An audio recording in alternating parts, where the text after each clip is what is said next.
네, 안녕하세요.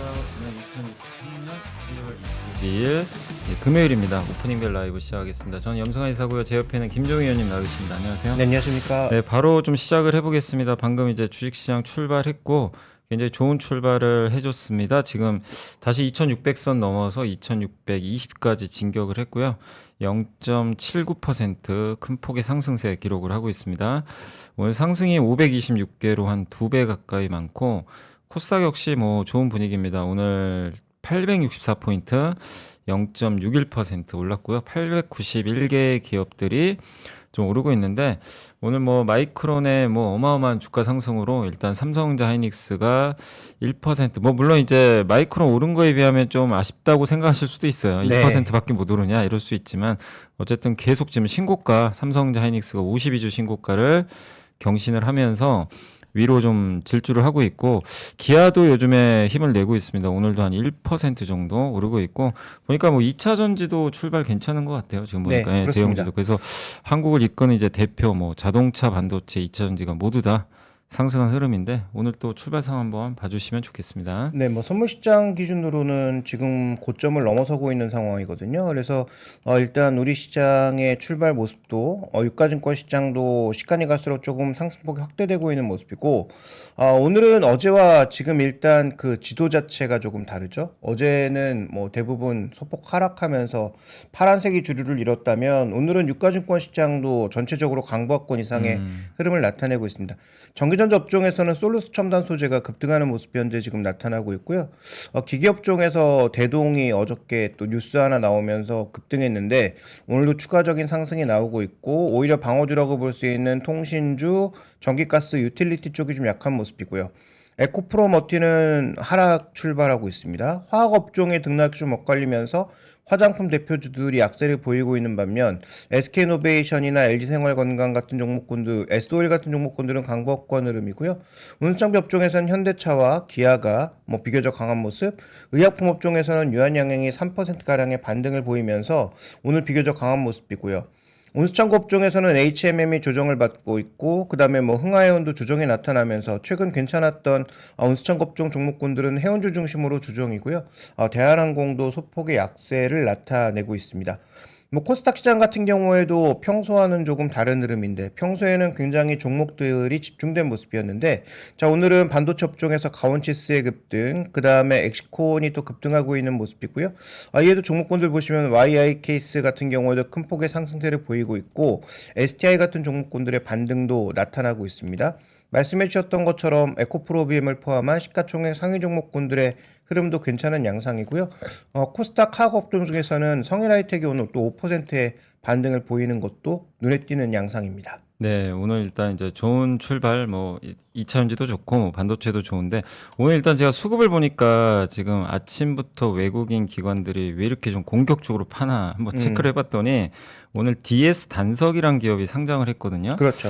근데 상장하자마자 뭐 아시겠지만 오늘 주가가 400% 올랐네요. 아까 네. 보니까 어마어마한, 참 이게 상장하자마자 400%, 그러니까 300%, 예, 죄송합니다. 300% 상승을 하면서 지금 거의 상한가에 가 있는데 이게 화학업종입니다. 그 코스피의 화학업종이고 지금 시가총액이 2조가 넘어요. 2조 네. 3천억 정도 되는데 그러다 보니까 지금 외인 기관이 아마 받은 물량을 파는 것 같아요. 특히 오늘 기관들 매도가 전체가 598억인데 보니까 화학업종을 1,100억 팔아버렸습니다. 네. 그러니까 이거는 약간 오늘은 좀 수급을 좀 볼 때 우리가 좀 DS 단석 좀 빼고 봐야 되겠죠? 그렇죠. 예. 그 전에 뭐 LX 머티리얼즈 상장했을 네. 때도 마찬가지였죠. 그래서 그 코스닥의 일반 전기전자 업종에 그때 수급 오류가 있었잖아요. 네, 그러니까 맞습니다. 그것도 마찬가지로 오늘 유가증권 시장의 그 화학업종의 흐름과는 조금 다른 모습일 수 있으니까 그 부분은 좀 체크하고 넘어가야 될 것 같습니다. 네, 그래서 한번 오늘 또 수급도 한번 봐주시면 좋겠는데 외국인도 좀 파는 것 같긴 한데 외국인이 오늘 보니까 전기전자랑 그 일단 화학업종 팔거든요. 근데 네. 전기전자에 또 에코프로 머티가 있잖아요. 그래서 아마 오늘 에코프로 머티도 좀 빠지는 것 같아서 좀 특정 업종에 이게 좀 매도가 쏠리는 건지 한국 시장 전체를 지금 파는 건지 그거 한번 좀 봐주시면 좋을 것 같아요. 네, 외국인들은 좀 업종의 매도 금액으로 봤을 땐 금액 자체는 작지 않죠. 네. 근데 말씀해 주셨던 것처럼 기관은 화학업종 매도를 빼면 오히려 전기전자 업종에서는 강한 매수를 나타내고 있고 외국인은 지금 화학업종도 팔고 있지만 전기전자 업종도 소폭의 매도가 나타나고 네. 있습니다. 그래서 오늘 창구 기준으로 봤을 때는 지금 삼성전자 쪽의 매수는 지금 유입되지 않고 있고요. 우선주 정도의 매수가 조금 나타나고 있고 SK하이닉스와 삼성전자에 대해서는 오늘 그 마이크론의 상승을 보면서도 우리나라 종목에 대한 대응은 조금 다릅니다. 그래서 일단 출발은 그렇고요. 시간이 지나면서 어떤 흐름을 보이는지는 지켜봐야 되겠고, 그다음에 종목별로 살펴봤을 때는 오늘 카카오, 기아, 네이버, 포스코 인터내셔널, 포스코 퓨처인 같은 종목군들의 매수는 유입되고 있고요. 반대로 매물이 잡히고 있는 쪽은 두산 로보틱스, LG 에너지 솔루션, LG화학, SK이노베이션 같은 종목군들의 창구 기준으로 매물이 좀 잡히고 있어서 전기전자 업종은 하이닉스와 삼성전자로 보이고 그다음에 화학업종 같은 경우에는 뭐 LG화학, SK이노베이션 같은 종목군들의 등락과 상관없이 매물이 좀 나오고 있는 것이 눈에 띄고 있습니다. 네, 그래서 오늘 조금 이제 외국인들은 마이크론의 그 좋은 어떤 실적에도 네. 주가 상승에도 일단 한국에 대해 한국 반도체에 대해서 약간 좀 오히려 보수적으로 일부 좀 물량이 나오는 것 같은데 뭐 그게 또 장중에 어떻게 바뀔 수 있을지는 한번 네. 지켜봐야 되겠고 역시 요즘에 가장 뜨거운 업종하면 바로 바이오 같아요. 네, 바이오주들이 맞습니다. 정말 뜨겁긴 한데 오늘은 지금 코스피에서 가장 눈에 띄는 게 바로 유한양행입니다. 오늘 4% 가까이 급등하고 있는데 이게 예전에 분명히 임상 성공한 걸로 좀 판단은 되는데 네. 시장 기대치가 너무 높았던지 그때 오히려 주가 폭락을 해버렸어요. 그러니까 모멘텀 나오면서 한번 네. 급등을 했다가 그 다음에 이제 임상 결과 자체가 기대치에 또 못 미쳤다는 예. 얘기와 함께 등락이 굉장히 맞아요. 커졌죠. 네. 근데 오늘 이제 올라가는 거 보니까 아까 뭐 뉴스가 나왔지만 존슨앤존스가 일단 이제 요 판권을 갖고 있는 걸로 아는데 네. 미국과 유럽에 이번에 그 렉나라자 그러죠. 렉나자하고 그러니까 레이저 티닙이라는 이제 약간 이제 이름으로 불리는데 요거랑 리브레반트 요거 이제 혼용해서 하는 그 폐암 치료제잖아요. 네, 맞습니다. 요거를 이제 유럽과 미국에서 그 승인 신청을 했다고 합니다. 그래서 FDA 이제 승인 가시권에 좀 들어가고 있는데 물론 이제 이게 허용을 해줄지는 우리가 알 수는 없지만 일단 그 승인 신청했다는 건 일단은 이제 시장에는 좀 우호적으로 작용하는 것 같은데 뭐 이런 뉴스들도 있다 보니까 오늘 또 바이오주들한테도 훈풍이 좀 부는 것 같은데 네. 어쨌든 오늘 좀 바이오 업종들도 아까 보니까 뭐 레고캠 바이오도 그렇고 어제 뭐 사실 그 알테오젠도 막 폭등을 하고 맞습니다. 좀 그런 모습인데 좀 오늘 한번 또 전체적으로 뭐 바이오도 그렇고 좀 강한 업종들 한번 봐주시면 좋을 것 같아요. 네, 코스피 시장에서 지금 뭐 의약품 쪽이 가장 강한 모습 보여주고 있는데요. 말씀해 주셨던 지금 유한양행과 더불어서 한올바이오파마, 그 다음에 뭐 셀트리온, 동아ST 이런 종목군들이 강세 보여주고 있습니다. 다만 이제 거래가 늘고 있는 것은 유한양행의 거래가 좀 집중되고 있는 것이 눈에 띄고 있고요. 뒤를 이어서 반도체 종목이 상대적으로는 약하지만 전기전자 업종은 굉장히 강한 모습 나타내고 있는데 지금 뭐 솔루스 첨단 소재, 삼화전기, 삼화전자 같은 종목군들이 모두 급등하고 있는 양상이고요. 또 코리아 서킷도 오르고 있죠. 대덕전자도 오르고 있고 해성 DS까지 오르고 있어서 전체적으로 지금 뭐 PCB 관련주들의 강세가 PCB 소재부터 PCB 대상 종목까지 모두 강한 모습을 나타내고 있어서 전체적으로 보면 지금 대형 반도체 하락에도 불구하고 전기전자 업종이 비교적 견조한 모습 보여주고 있고요. 철강금속 업종 같은 경우에도 지금 뭐 대형주들의 흐름보다는 현대 BNG 스틸이나 KG 스틸 같은 종목군들의 강세가 나타나고 있습니다. 반대로 약세를 나타내는 업종은 오늘 운수천고 업종이 두드러지게 하락하고 있는 모습인데 뭐 그동안 좋았던 흥하해운과 HMM 뭐 이런 종목군들이 좀 빠지면서 나타나는 현상이고요. 페노샴도 지금 뭐 1%가량의 하락세를 보여주고 있습니다. 아 어제 보고서 보셨죠? 네. 페노션. 네, 뭐 KT와 더불어서 뭐 두 종목은 정말. 거의 뭐 이 정도 의견을 내는 것은 이례적이지 않나 싶을 네. 정도로 뭐 공격적인 의견이 나왔고요. 네. 그다음에 코스닥은 지금 반도체 업종이 강한 모습 나타내고 있어서 유가증권 시장의 PCB와 좀 맥락이 닿아 있는 모습인데 가온칩스, 엑시콘, 퀄리타스 반도체, 뭐 ELP, 에이징랜드 같은 종목군들이 전체적으로 거래도 증가하면서 모두 강세를 보여주고 있고요. 일반 전기전자 업종도 강합니다. 뭐 이 안에서의 종목군들은 보시면 지금 뭐 더구전자 같은 종목군들이 포함되어 있고 LS 머티리얼즈 여전히 강하네요. 오늘도 네. 7%가량 강세를 나타내고 있고요. 덕산하이메탈, 뭐 신성 델타테크, WCP, 뭐 다양한 성격의 종목군들이 오늘 움직이고 있는 것으로 보여지고 있고요. 코스닥 시장에서 마이너스를 보여주고 있는 업종은 뭐 섬유유류 등 일부 중소형주들이 포함되어 있는 업종에서 좀 빠지고 있는데 하락하는 그 하락 견인을 하고 있는 쪽은 아무래도 이제 중소형주들이 크게 하락하고 있는 것으로 보여서 뭐 지금 크게 업종을 뭐 끌어내리고 있는 종목이 코스닥 시장에서는 상대적으로 좀 덜 보이고 있는 것 같습니다. 사실 오늘 일단 이제 지수 출발은 좋았는데 현재까지 좀 흐름 보면 좀 네. 약간 좀 이거 정강후약 가는 거 아닌가 좀 걱정이 들 정도로 약간 좀 힘이 빠지고 있는데 오늘 보면 코스닥도 하락 종목이 더 늘어나고 있어요. 네, 그래서 그렇습니다. 물론 이제 말씀하신 대로 뭐 크게 빠지거나 이런 건 아닌데 그 단기간에 또 우리나라 증시도 좀 어느 정도 오르다 보니까 또 이 연휴가 좀 며칠 또 있잖아요. 그러다 네, 보니까 맞습니다. 좀 팔고 가려는 심리도 좀 있지 않나 하는 좀 생각은 드는데 어쨌든 오늘도 뭐 증시 자체는 좀 활발하게 계속해서 움직이고 있고 그게 좀 요즘에 증시 분위기가 확실히 좋은 게 거래대금도 많이 좀 증가했더라고요. 뭐 이게 네, 20조 예탁금도 늘고. 네. 그래서 확실히 개인 투자분들의 심리가 이 금리 낮아지고 또 양도세 문제도 해결되고 네. 하면서 확실히 좋은 방향으로 전개되고 그리고 무엇보다 시장을 이끄는 반드시 주도주가 있어야 되거든요.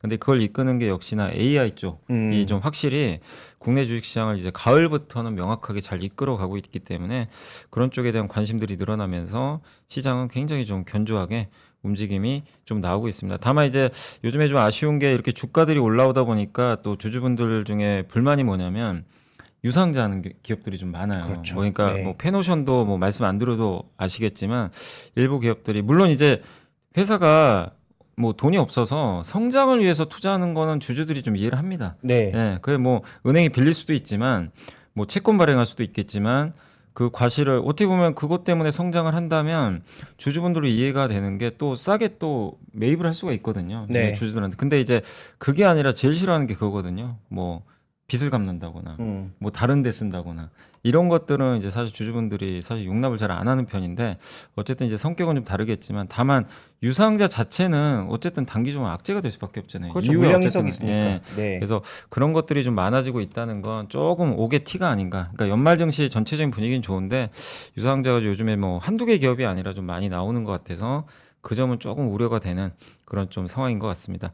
어쨌든 오늘 분위기 뭐 아까 말씀하신 대로 제약주 중심으로 좋은 분위기가 일단 오늘 오전장에 좀 펼쳐지고 있는 것 같고 그리고 마이크론 뭐 실적 얘기를 안 할 수가 없는 게 좀 아쉬운 건 좀 그거예요. 마이크론이 이제 52주 신고가 났는데 우리나라 기업들이 마이크론보다 PBR이 낮더라고요. 네. 마이크론이 아마 2배 넘는 걸로 아는데 하이닉스가 1.7배인가 아마 8배 정도 7배 정도 될 거예요. 삼성전자는 1.4배 정도. 네. 그러니까 확실히 근데 삼성 SK하이닉스가 세계 1, 2등이고 마이크론이 3등인데 저는 좀 이해가 안 가요. 그 PBR 물론 이제 미국 시장의 밸류를 받아서 그렇겠지만 HBM 꼴찌 아닌가요? 그렇죠. 마이크론이. 근데 네. 왜 PBR이 제일 높은지 약간 좀 그건 좀 납득이 안 가더라고요. 아마 근데 우리 시장의 전체 PBR과 또 미국 시장 PBR 자체가 다르니까 예. 미국은 또 특히 PBR은 기술주 영역의 종목군들은 우리가 보기에 너무 높다고 생각할 정도로 높은 종목이 많잖아요. 그래서 아마도 이제 시장 특성을 좀 타는 것으로 보이긴 하는데 어쨌든 저는 그 삼성전자가 지금까지 보였던 그 PBR 밴드의 하단이 주로 뭐 한 배 내외 1.2배 정도 됐던. 예. 예, 맞아요. 그다음에 위쪽으로는 뭐 두 배 내외 두 배, 정도에서 맞아요. 움직였는데 그러면 내년도 그 내후년까지 좋아지는 것을 고려한다면 상단으로 좀 붙을 수 있지 않을까라고 판단하고 있고 상단으로 붙을 수 있는 그런 자격은 내년에 충분해진다라고 보고 있기 때문에 뭐 여러 가지 등락 과정은 당연히 있을 거고 뉴스에 또 영향도 있겠지만 어쨌든 뭐 밸류 상단으로 한번 갈 가능성은 있다라고 보고 있고요.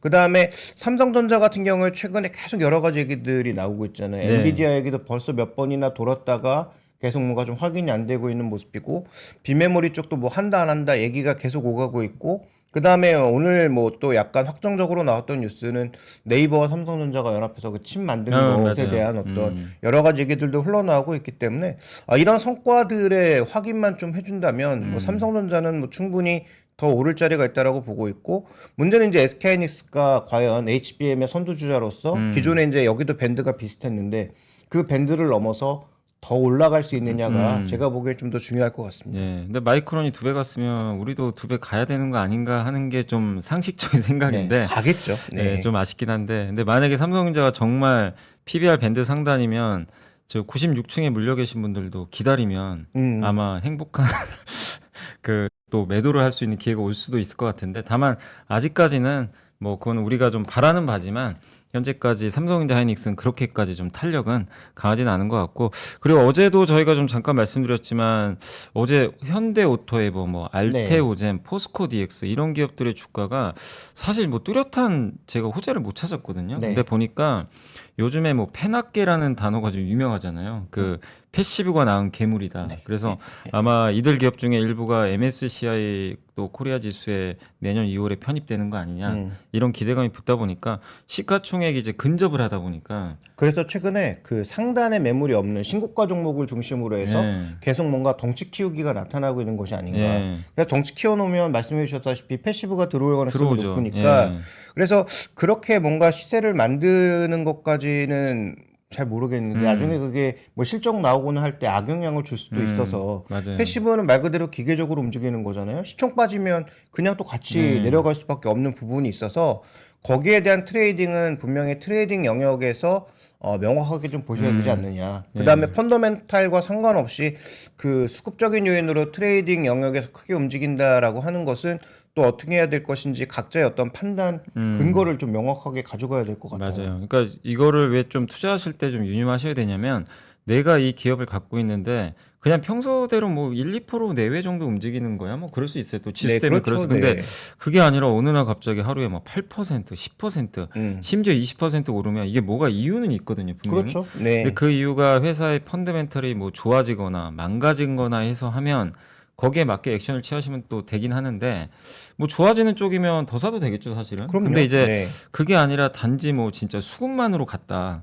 그거는 저는 좀 경계를 해야 된다고 보거든요. 왜냐하면 수급으로 올랐던 기업들의 주가가 나중에 어떻게 됐는지는 역사가 다 증명하고 있습니다. 사실은. 그렇습니다. 예, 과거 데이터를 보면 그래서 이 아까 말씀드린 패시브 이 자금리라는 게 펀더멘탈보다는 사실 비중 따라 움직이니까. 그렇죠. 그러니까 회사 펀더멘털이 악화돼도 이게 비중 올라가면 그냥 기계적으로 사버리거든요. 근데 그런 것들을 여러분들이 잘 좀 판단하셔야 되겠고, 그래서 너무 막 주가가 막 오르는 거 내리는 거에 그게 연연하지 마시고 왜 오르는지 왜 내리는지 좀 명확하게 아시면 좋겠고, 왜냐하면 요즘에 이런 게 너무 많거든요. 거기다 맞습니다. 또 이제 내년에 1월 2일 날 당장 또 포스코 DX가 저기로 이사 갑니다. 네, 이제 이전 상장하죠. 형님 집으로 이제 옮겨가요. 네. 그러니까 이제 아마 주가 오늘도 좀 오르거든요. 그러니까 이게 포스코 DX가 펀더멘탈이 아니라면 뭐 일단 거래소 승인 이슈로 좀 간다고 또 봐야 될 것 같은데 그런 것들이 또 어떻게 작용할지 모르지만 어쨌든 수급 이슈로 움직이는 부분들은 꼭 그 체크를 하셔가지고 대응을 하시면 좋겠고 또 지금 남아 있는 기업이 LNF랑 HLB가 지금 승인 대기 중인 걸로 그렇죠. 이제 알려져 네. 있고 그다음 셀트리온 제약이 이제 그 내년에 또 합병 이슈가 추가 있잖아요. 합병. 예. 그러면 지금 이 코스닥에는 너무 좀 이게 비어요. 이 수급이 빈다 그래야 되나요? 그러면 또 밑에 있는 기업들이 또 올라올 확률이 높잖아요. 그렇죠. 예. 그러니까 옛날에도 뭐 항상 그랬듯이 뭐 NC도 옮겨가고 예. 그 다음에 뭐 KTF도 결국은 뭐 합병되면서 옮겨가고 네. 그래서 코스닥 시총일위만 되면 다 코스피로 이전하는 그런 네, 양상이 그런 예를 들어서 뭐 프로그램 매매도 없다, 패시브 힘도 약하다, 뭐 이런 여러 가지 이유 때문에 다 뭐 코스피로 이전하고 싶어 하는 것은 이해하겠지만 그럼 코스닥 시장은 약간 좀 성격을 바꿔야 되지 않느냐. 그다음에 유가증권 시장도 뭔가 부를 예전처럼 다시 한번 좀 나눠야 되지 않느냐라는 그런 생각도 조금 드네요. 그래서 네. 코스닥 시장은 정말로 이렇게 뭔가 반짝반짝하는 그런 원석이라기보다는 새로운 어떤 그런 기업들을 좀 발굴하는 네. 뭐 그런 시장으로 좀 육성을 하던가 하는 게 좋지 않을까. 이런 식으로 자꾸 펀더멘탈 맞아요. 때문에 맞아요. 수급으로 인해서 계속 옮기는 그런 이 양상은 뭐 단기 투자에 있어서는 도움이 될지 모르겠지만 이게 장기적으로는 분명히 후유증을 노출할 수 있기 때문에 이 부분에 대해서는 분명히 염두에 두실 필요가 예. 있겠다. 그러니까 이렇게 이게 보여집니다. 그리고 더 심해진 게 사실은 이제 공매도에 대해서 많은 분들이 당연히 불만이 있으시지만 네. 공매도의 이제 효과 중에 하나가 너무 과도하게 오른 기업을 눌러버리거든요. 근데 지금은 그런 기능은 없어요. 그렇죠. 일단 내년 6월까지는 공매도가 금지돼 있기 때문에 그래서 아마 더 이런 이제 패시브 펀드의 위력이 더 크게 지금 작용하고 있지 않나. 그렇죠. 네, 그래서 요즘에 보면 이런 수급 이슈로 급등하면 그냥 가볍게 10% 넘어가 버리더라고요. 맞습니다. 이 되게 무거운 기업들이거든요, 사실 어떻게 음. 보면. 그래서 이런 부분들 더 각별히 여러분들이 투자하실 때 좀 주의를 하시면 좋겠고, 또 어제 이제 수출 데이터 아마 보셨겠지만 거기서 의미가 있는 게 물론 이제 뭐 반도체 수출이 많이 늘어난 것도 있지만 중국 비중보다 미국 비중이 이제 역전을 했어요. 수출에서 네. 20년 만에 처음이라고 합니다. 맞습니다. 근데 그만큼 우리나라 이제 수출이 그동안은 거의 중국 의존도가 높았는데 이게 어떻게 보면 양날의 검이잖아요. 중국 그렇죠. 비중이 줄어든다는 건 중국 안 좋으니까 좋은 거 아닌가? 그럴 수도 있지만 그래도 여전히 중국 비중이 어쨌든 우리 한국 입장에서는 1, 2등 다투니까. 예. 근데 어쨌든 미국 비중이 이렇게 높아진다는 건 결국 구조적으로 우리나라가 이제 중국 의존도가 낮아지고 있는 거는 분명히 명백한 또 팩트인 것 같아요. 그래서 여러분들이 투자하실 때도 예전에는 중국 비중이 높았던 기업들의 성과가 확실히 예전에 좋았다면 이제는 확실히 특히 올해 더 심했던 것 같아요. 맞습니다. 올해 특히 화장품 회사들 보면 중국보다 이제 미국 수출 비중 높은 기업들의 성과가 굉장히 좋았던 걸로 기억나는데 압도적이었죠. 네. 사실 어떻게 보면 엔터도 그렇잖아요. 네. 엔터 케이팝도 그렇고 그래서 이게 지금 이번 수출 데이터에서도 명확하게 그림이 좀 그려지는 것 같습니다. 그래서 좀 어떻게 보세요? 이게 좀 계속 구조적으로 이렇게 좀 이어질까요? 미국 쪽으로 계속 넘어가는 흐름들이? 근데 아무래도 지금 뭐 전 세계가 블록화되고 있고 그 블록화되는 과정에서는 뭐 확실하게 어떤 한쪽의 흐름으로 가는 게 대세이기도 하고 그다음에 미국이 지금 뭐 바이든 대통령이 다시 재집권을 하던 네네. 아니면 뭐 트럼프 대통령이나 뭐 공화당에 누가 나와서 되던 뭐 중국과 계속 분리하는 것은 기정사실화이기 때문에 우리가 이제 미국과 함께 간다면 중국 비중이 줄어드는 것은 뭐 네. 어쩔 수가 없는 부분이겠죠. 다만 이제 좀 우려하는 것은 중국을 이제 우리가 버텨내는 것도 맞고 그다음에 이제 중국 쪽에서 우리가 상당히 비중을 뒀던 것도 우리 쪽으로 가져야 되는 것은 분명한데 그러면서 물가가 올라갈 가능성. 그러니까 그 지난 10년 넘게 중국이 수출했던 디플레 때문에 전 세계 물가가 안정됐던 부분이 분명히 있잖아요. 네네네. 근데 싸게 잘 만들 수 있었던 것을 포기하고 더 잘 만들지만 더 비싸게 만드는 쪽으로 간다면 그게 이제 전 세계 물가를 어느 정도 견인할 수 있기 때문에 그 부분을 어떻게 효과적으로 제어할 수 있을 것인가를 앞으로 장기적으로 살펴봐야 될 것 같고요. 그다음에 미국도 이제 내년부터 공장 진짜 많이 지어지잖아요. 네네. 이미 많이 짓고 있지만 그럼 미국에서 만들어지는 공장에서 생산되는 것들은 과연 중국에서 생산될 때보다 싸게 공급할 수 있는가라는 부분에 대해서도 좀 고민이 필요한 부분이긴 합니다. 네. 그래서 저는 뭐 중국 비중은 계속 낮아질 질 거라고는 보는데 중국에서 비중을 낮추면서 우리가 상대적으로 수익성도 좀 높일 수 있는 물가도 안정시킬 수 있는 그런 구조적인 방법을 찾아내는 것이 뭐 가장 좋은 전략이 되겠죠. 네. 그리고 어제 이제 뉴스 중에 또 하나 놀라웠던 게 그 슈퍼개미 분이 네. 태형건설 지분을 5% 매입했다 그래가지고. 그러니까요.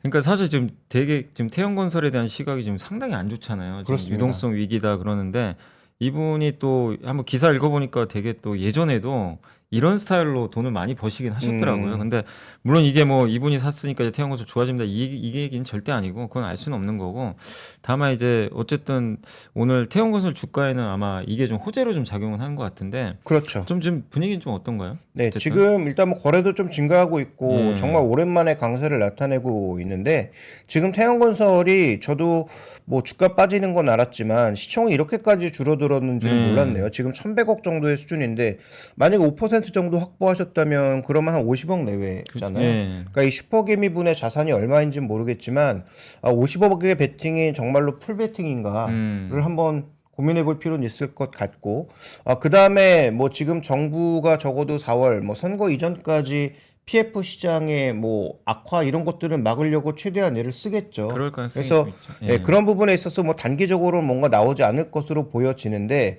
그럼에도 불구하고 지금 시장에 제가 보기엔 거의 지표 종목이거든요. PF를 그죠. 바라보는 예. 시장의 시각을 나타내는 지표 종목인데 이 종목이 뭐 슈퍼개미가 들어왔다라고 해서 여기에 뭔가 관심을 가지시는 것은 저는 뭐 트레이딩 이상의 의미를 좀 부여하기는 그러긴 쉽지 어렵고요. 않다라고 보고 있고 다만 뭐 이런 분들의 베팅은 자신의 풀 베팅이 아니니까 이게 만약에 성공하면 소위 대박으로 갈 수도 있는 그런 투자 상품이잖아요. 그러니까 아마도 제가 보기에 만약에 이런 쪽에 뭔가 관심이 있어서 투자를 하신다면 내 자산의 일정 부분을 고수익을 누리고 한번 뭐 투자해 보시는 것은 트레이딩 영역에서 해볼 수도 있는 관점이지만 그건 비중이 중요하다. 네. 여기다 뭔가 슈퍼개미의 그 가능성을 보고 올인하시는 것은 너무 위험할 것 같고 투자 안 하시는 게 제일 좋고 하신다면 최대한 비중을 낮춰서 내가 감당할 수 있을 정도의 위험만 하시는 게 좋을 네. 것 같습니다. 사실 가장 중요한 건 이것도 역시 어떻게 보면 수급으로 가는 거잖아요. 그렇죠. 왜냐하면 네. 좀 PF 문제가 뭐 해결이 돼서 네. 대형건설 유동성이 완화됐다 리스크가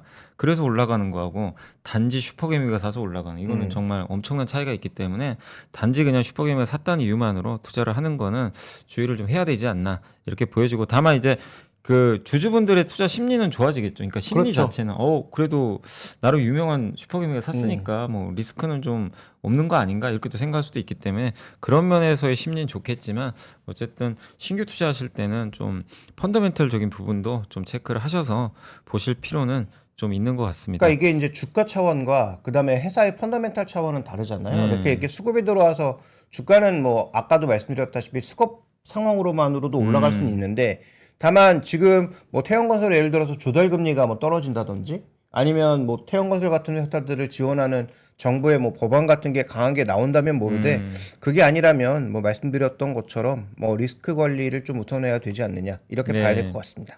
자, 그리고 오늘 제가 그 보고서 하나 좀 가져왔는데 저번에 그 엔터 아마 기억하실 거예요. 엔터 그 한번 보고서 보여드릴 때 중국 수출이 없다. 한번 아마 보셨을 텐데 다행히 좀 희소식이 좀 있습니다. 오늘 좀 보고서 하나 좀 이렇게 보여주시면 좀 좋을 것 같은데요. 일단 이제 그 엔터 쪽에서 사실 요즘에 중국 수출 뭐 0이다 막 이래가지고 너무나 좀 리스크가 컸고 앨범 피크아웃 아니냐 네. 이랬는데 여기 보시면 저 왼쪽에 중국 그 최근 이 그래프 보이세요? 물론 많이 망가져 있어요 예전보다. 근데 하나도 없다가 지금 이번 11월에 올라왔습니다. 그러니까 다시 중국 공구가 재개된 것 같아요. 네. 근데 왜 중국 사람들이 앨범 안 사는지 우리가 알 수는 없어요. 그러니까 이 애널리스트 모른다고 하더라고요. 그러니까 여러 이유들이 있으면 중국 정부의 뭐 규제 아니냐 뭐 이런 이슈들도 있는데 사실 알 수가 없습니다. 그건. 그렇죠. 예, 왜 안 사는지. 근데 이게 0에서 어쨌든 이제 올라왔다는 건 그만큼 좀 긍정적이고 그다음에 이제 오른쪽 보시면 전체 올해 11월까지 누적 수출이에요. 그러니까 이제 물론 저 그래프를 보면 내년에 꺾이면 어떡하지? 약간 이제 이런 것도 있긴 있어요. 그렇지만 분명한 건 현재까지 데이터는 피크아웃은 아니다. 이렇게 좀 보는 시각으로 좀 보시면 좋겠고 그래서 한번 좀 설명을 더 해드리면 이 너무 좀 과도한 우려였다. 그래서 다음 페이지 한번 보여주시면 11월에 아까 말씀드린 대로 스트레이키즈나 에스파 초동 앨범이 기대 이하였거든 좀 판매가. 맞습니다. 그래서 중국이 급감한 게 원인인데 지금 서클 차트에서 나온 11월 공식 앨범 판매량은 역대 최고치에 다시 근접을 했다고 합니다. 그래서 5개월 연속 부진했던 중국 수출도 217만 달러로 지금 다시 살아났고 그래서 11월 전체 앨범 수출도 전년 동월 대비해서 2배나 증가를 했대요. 그래서 그 정도로 지금 데이터는 좀 큰 문제는 없는 그런 상황으로 좀 가는 것 같습니다. 그래서 중국이 물론 올해는 작년보다 안 좋은 건 사실이지만 어쨌든 중국의 또 이런 부진들을 여타 지역이 좀 만회하고 있어서 이 신한투자증권의 지인의 연구님이 12월 8일에 좀 적극적인 투자 의견을 좀 제시를 하셨거든요. 그 의견을 여전히 유지한다 이런 좀 내용이고 그래서 시장의 우려와 달리 데이터 양호하고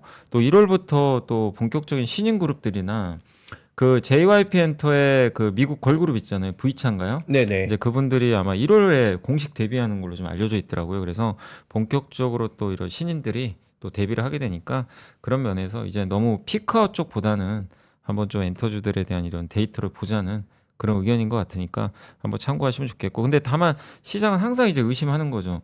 이게 아직까지는 좋은데 내년에 꺾이면 어떡할까? 왜냐하면 이제 그동안 성과가 너무 좋다 보니까 맞습니다. 그래서 오늘은 좀 주가 그래도 요즘에 좀 주가 올랐다가 또 잠깐 좀 소강 상태죠. 그렇습니다. 네. 지금 뭐 말씀해 주셔서 대표 네 종목을 한번 쭉 살펴봤는데 네. JYP 엔터도 지금 뭐 약보합권 정도고요. 그러니까 지수보다 약간 수익률이 낮다라고 봐야 되고 유가증권 시장보다 지금 하이브는 그나마 네 종목 중엔 제일 괜찮은데 단기적으로는 그런데 오늘 지수보다 이것도 수익률이 낮고 약하고, 예. SM도 지금 소폭의 약세입니다. 그래서 SM 같은 경우에는 여러 가지 긍정적 얘기들 나오고 있거든요. 그래서 지금 뭐 새로 데뷔한 그룹에 뭐 여러 가지 뭐 멤버상의 뭐 문제도 있었고 뭐 노이즈는 있었지만 실제로 실적으로 잡힐 수 있는 그런 부분들이 있어서는 오히려 긍정적인 얘기가 많은데 SM도 주가는 생각보다는 굉장히 뭐 제한적인 양상이고요. 그다음에 베이비몬스터의 아주 긍정적 효과를 예상했고, 그다음에 실제로 유튜브 측면에서는 어느 정도 성과도 나온 게 분명하고요. 그다음에 어느 정도 뭐 지금까지 순위에 머물고 있지 않지만 빌보드에도 빠르게 진입했고, 네. 아이튠즈 순위는 여전히 높은 것으로 보여지는데, 블랙핑크의 재계약에 한번 강세를 보인 것 말고는 그 위에는 거래도 줄고 그다음에 주가도 별로 좋지 않은 양상이어서, 일단 뭐 애널리스트들의 의견은 굉장히 긍정적으로 나타나고 있는데, 이 종목은 최근에 AI 반도체나 시장에서 좀 흥분하는 종목과는 꽤 다른 양상을 보여주고 있다. 그래서 뭐 두 가지 관점의 접근이 가능하겠죠. 정말 뭔가 내년에 의심이 많아서 확인하고 가려는 심리가 있을 수도 있고, 또 하나는 투자 관점에서 봤을 때 이렇게 남들이 아무도 관심 없고 주가도 별로 좋지 않을 때 관심을 가져야 되겠다라는 뭐 두 가지 생각을 네. 동시에 좀 해보셔야 될 것 같은데, 어쨌든 뭐 제 관점에서는 JYP하고 하이브가 가장 민감하게 움직일 수 있는 종목이니까 두 종목의 민감도가 다시 좀 확대되는지는 확인이 좀 필요할 것 같습니다. 네, 그래서 엔터주들 한 번에 그 블랙핑크 효과로 좀 올랐다가 네. 최근에 소강 국면인데,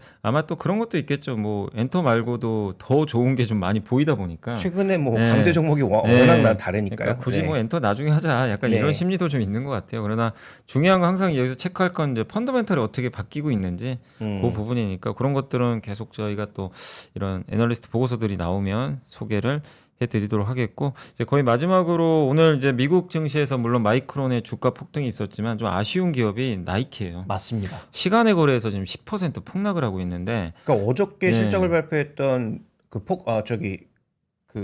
페덱스도 페덱스, 그렇고, 예, 맞아요. 그다음에 나이키도 그렇고, 지금 마이크론 빼고는 조금 뭔가 안 떨어지는 좋죠. 듯한 모습이에요. 그러니까 어떻게 네. 보면 제조업은 좋아지는 분위기잖아요. 네. 제조업 쪽은 이렇게 사이클이 뭐 반도체, IG죠. 예. 네. 근데 문제는 이제 소비를 대표하는 기업이란 말이에요, 나이키가. 네. 근데 이것도 지금 매출에 대한 어떤 이제 좀 그 전망이 그렇게 좀 좋지는 않은 것 같은데, 어쨌든 나이키가 좀 안 좋다 보니까 우리나라 또 미국형 기업들 지금 주가들이 아침에 빠지는 게, 네. 미국 비중 높은 소비주 중에서 빠지는 게 아마 나이키 때문인데, 결국 미국도 되게 이게 그 기업들 실적을 보면 너무 이게 막 헷갈려요. 사실 어떤 건 또 소비 기업인데 좋고, 네. 또 나이키는 사실 작년부터 그렇게 좋았던 기억은 별로 없거든요. 제가 봤을 맞습니다. 때는. 예. 그래서 올해 근데 그렇게 안 좋았던 기업들이 10월, 11월 넘어가면서 대거 급등하면서 네. 이제 막 역전되는 종목이 많았는데, 그래서 나이키도 최근에 굉장히 격하게 올라왔거든요. 그런데 실적 발표하면서 이렇게 한 번에 또 밀려버리니까 추세란 바꿀 수 없는 것인가라는 생각이 들기도 하고, 그 다음에 좀 미국 소비 지표는 여전히 좋은데 기업들의 실적이 뭔가 받쳐주지 않는 것은, 결국은 에스티료도와 마찬가지로 중국의 자기 브랜드로 팔고 있던 중국. 종목군들의 어떤 그런 부담감이 나타나는 것인가? 뭐 이 부분에 대한 점검도 좀 필요하지 않나 이렇게 보여지고요. 그 다음에 또 하나 미국 시장에서 굉장히 눈에 띄는 것은 금리가 올라갈 때도 주택건설주들이 다 신고가였거든요. 아, 그렇죠. 근데 금리가 안정되는 구간에서 더 올라가고 있어요. 네, 그래서 제가 오늘 뭐 풀테그룹이랑 뭐 KB홈즈 이런 종목들 쭉 찾아보면서 놀랐는데, 아니 금리가 올라갈 때는 모기지 바뀌지 않아서 신규 주택 늘 거라고 해서 올라가더니 금리가 안정되니까 모기지 금리가 내려올 거라고 또 해서 이제 또 주택 올라간단 거래, 예, 말이죠. 그죠. 그래서 참 미국 시장도 최근 들어서는 알 수 없다. 네. 정말로 예전에 우리가 흔히 알던 그런 경제 상식과는 다르게 움직이는 종목이 굉장히 많다는 걸 알 수 있는 하루였던 것 같습니다. 네. 근데 이제 미국 기업들의 이 영향이 어쨌든 뭐 마이크론, 나이크 다 우리나라 기업들의 영향을 줄 수밖에 없거든요. 그렇죠. 그래서 네. 그런 이슈들도 한번 체크를 또 해봤습니다. 저희 이제 9시 35분 좀 시간이 많이 지났는데, 잠시만 광고 보고 와서 또 마무리 한번 하도록 하겠습니다. 잠시 후에 찾아뵙겠습니다. 네, 자 오늘 이제 코스피 다시 한번 말씀드리겠습니다. 2,606이고 좀 아쉽게도 약간 밀리고 있습니다. 상승폭이 둔화됐고 하락 종목이 더 많아졌습니다. 458개. 좀 차익 매물이 좀 나오고 있는 상황이고, 코스닥은 하락 반전했습니다. 하락 종목이 900개를 넘어서 좀 갑자기 좀 크게 늘어나고 있는데, 대부분의 좀 분위기는 오전 출발은 좀 좋았지만 약간 이제 매물 맞으면서 밀리고 있고요. 다만 이제 삼성전자 하이닉스가 어쨌든 1% 정도 상승을 하면서 되게 견조한 모습이고, 코스닥은 흔히 말하는 온디바이스 AI, 뭐 네. NPU, 신경망 반도체 이쪽 관련된 기업들, 보통 이제 이쪽이 반도체 IP나 디자인 하우스 관련주들인데, 오늘 보니까 여기가 엄청 지금 뜨겁거든요. 뭐 가온칩스, 여기에 또 뭐 오픈 엣지 테크놀로지, 뭐 이런 기업들의 주가, 뭐 칩스 앤 미디어 다 좀 급등하고 있는데, 확실히 이게 다음 쪽에 이제 마지막인데 끝날 때까지도 좀 AI가 시장 좀 주도권을 좀 놓지 않는 그런 흐름인 것 같은데 다만 이게 좀 사실 좀 걱정되는 게 또 단기 너무 많이 올랐잖아요. 그렇죠. 그러니까 예. 마이크론의 급등이 예. 삼성전자와 하이닉스로 가는 게 아니고 우리나라에서는 이렇게 AI 종목으로 예, 좀 그런 것 퍼지고 같아요. 있는 그런 모습인 것 같아서 뭐 이게 뭐 보유하고 계신 분들은 물론 좋겠지만 예. 과연 최근에 이렇게 너무 또 불타오르고 있는 게 예. 좋은 일인지는 조금 판단을 맞습니다. 해봐야 될 것 같고요. 다만 이제 조금 무거웠던 원래 상승을 주도했던 네. 한미반도체, 하나마이크론 이런 것들은 최근에 속도가 오히려 줄었잖아요. 요즘에 HBM은 좀 왕따당하고 있어요. 그러니까요. 지금. 원래 이제 그들 종목이 어떻게 보면 메인 종목이었는데 이들 종목보다는 새롭게 부각되는 종목군들 또 신고가 영역에 있는 종목군들이 강세가 이어지고 있는 만큼 뭐 시장의 특성은 특성이니까 네. 그 특성은 특성대로 이해하시되 너무 가속도를 붙이면 또 이제 맞- 기술적으로 예, 말씀드릴 그거는 때 맞습니다. 너무 이렇게 막 뭔가 이평선의 음. 괴리가 넓어지면 주정이 있을 수도 있다는 부분 정도는 네. 염두에 두시면서 접근하시면 좋을 것 같습니다. 네, 항상 이제 뭐 적절한 게 좋은데 또 너무 한 번에 사실 HBM 관련주도 뜨거울 땐 정말 뜨거웠는데 그러니까요. 지금 또 식어버렸잖아요. 네. 그러니까 언제든지 그런 게 나오는 거 염두에 두시고 무리하지 마셨으면 하는 좀 바람을 담아서 오늘 좀 마무리하겠습니다. 어쨌든 이제 오늘 12월 20일 이제 3일 연휴니까 저희가 또 다음 주 화요일 날 네. 뵙게 될 텐데 3일 동안 바라는 건 아무 일 없었으면 맞습니다. 미국 증시가 뭐 오르면 좋지만 네. 뭐 급락 없이 좀 견조하게 좀 마무리가 됐으면 좋겠고. 근데 어쨌든 미국도 네. 하루 또 버퍼가 있으니까 네. 거기도 뭐 연휴가 있잖아요. 네네. 그러니까. 자, 그래서 오늘 저희 방송 마무리하겠고요. 또 즐거운 성탄절 어쨌든 보내시고 정말 성탄절다운 게 사실 크리스마스는 춥잖아요. 네, 추운 게 맞는 것 같은데 정말 춥긴 춥습니다. 그래서 건강 관리 잘하시고 여러분들 정말 다음 주 월요일까지 정말 가족분들하고 즐거운 성탄절 보내셨으면 또 좋겠습니다. 김정현님도 정말 연휴 잘 보내시고 네, 연휴 저희 잘 다음 보내십시오. 주 화요일 날 찾아뵙겠습니다. 자, 오늘 좀 한번 그래도 시장도 좋으니까 메리 크리스마스 한번 할까요? 그러죠 뭐. 자, 저희 메리 크리스마스. 메리 크리스마스. 장 시작 전부터 종료까지 쏟아지는 수많은 뉴스와 정보들. 이 중에서 어떤 것이 투자에 정말 도움이 되는 정보일까요? 3프로의 증시 셔터맨 박근영 마스터가 직접 정보를 선별하고 투자의 힌트를 드립니다. 시간도 아끼고 투자 아이디어도 얻는 시간, 박근영 부장의 마켓 힌트와 함께 하세요. 자세한 사항은 3프로 TV 앱과 홈페이지를 확인하세요.